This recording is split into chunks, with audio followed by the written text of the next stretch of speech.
ആദില നൂറയും നെവിനും തമ്മിലുള്ള പ്രശ്നം എന്താണെന്ന് തുറന്നു പറഞ്ഞിരിക്കുകയാണ് ഇപ്പോൾ. റെന ഫാത്തിമയോടാണ് നെവിൻ ഈ കാര്യങ്ങൾ പറഞ്ഞത്. അതായത് നെവിൻ തിരിച്ചു കയറി വന്ന സമയത്ത് അക്ബർ ഒരു പാട്ട് പാടിയെന്ന് റെന നെവിൻ്റെ അടുത്ത് പറഞ്ഞു. അതായത് പാട്ടിനകത്ത് ആദിലയും നൂറയും പ്ലിങ് ആയി എന്ന് പറഞ്ഞൊരു പാട്ടാണ് പാടിയത്.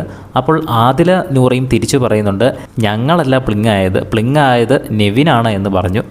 അപ്പം നെവിൻ പറയുന്നുണ്ട്, ഓ അങ്ങനെയൊക്കെ സംസാരം ഉണ്ടായിരുന്നു ഇവിടെ. ഓ അതിൻ്റെ ലോജിക്ക് പക്ഷേ എനിക്ക് മനസ്സിലായില്ലല്ലോ, അതെങ്ങനെ ഞാൻ പ്ലിങ്ങാകുന്നത്? ഞാൻ അന്തസ്സായിട്ട് ബിഗ് ബോസ് കയറ്റി വിട്ടിട്ടാണ് ഇങ്ങോട്ട് കയറി വന്നത്. മാത്രമല്ല ജനങ്ങളുടെ സപ്പോർട്ട് കൊണ്ടാണ് ഞാൻ ഇങ്ങോട്ട് വന്നത്, അല്ലാതെ എന്നെ ആരും പുറത്താക്കിയതൊന്നും അല്ലല്ലോ. അവരെന്തിനാണ് അങ്ങനെ പറഞ്ഞതെന്ന് അതിൻ്റെ ലോജിക്ക് എനിക്ക് മനസ്സിലാകുന്നില്ല എന്ന് റെനയും അതുപോലെ തന്നെ നെവിനും പറഞ്ഞു. അത് കഴിഞ്ഞ് നെവിൻ്റെ അടുത്ത് റെന ഒരു കാര്യം ചോദിക്കുന്നു, നിങ്ങൾ തമ്മിൽ എന്താ ശരിക്കും പ്രശ്നം? നിന്നെ എന്തിനാണ് അവർ ഇത്ര ഹെയ്റ്റ് ചെയ്യുന്നത്?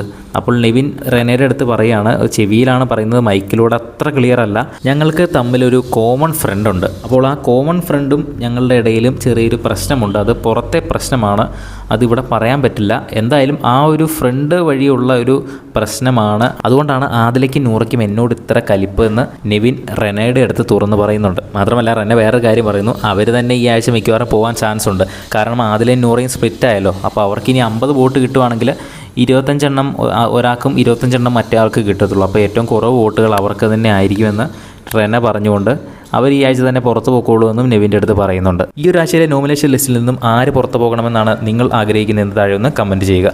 അതുപോലെ തന്നെ കൂടുതൽ ലൈവ് അപ്ഡേറ്റ്സിനായിട്ട് ചാനൽ സബ്സ്ക്രൈബ് ചെയ്യുക.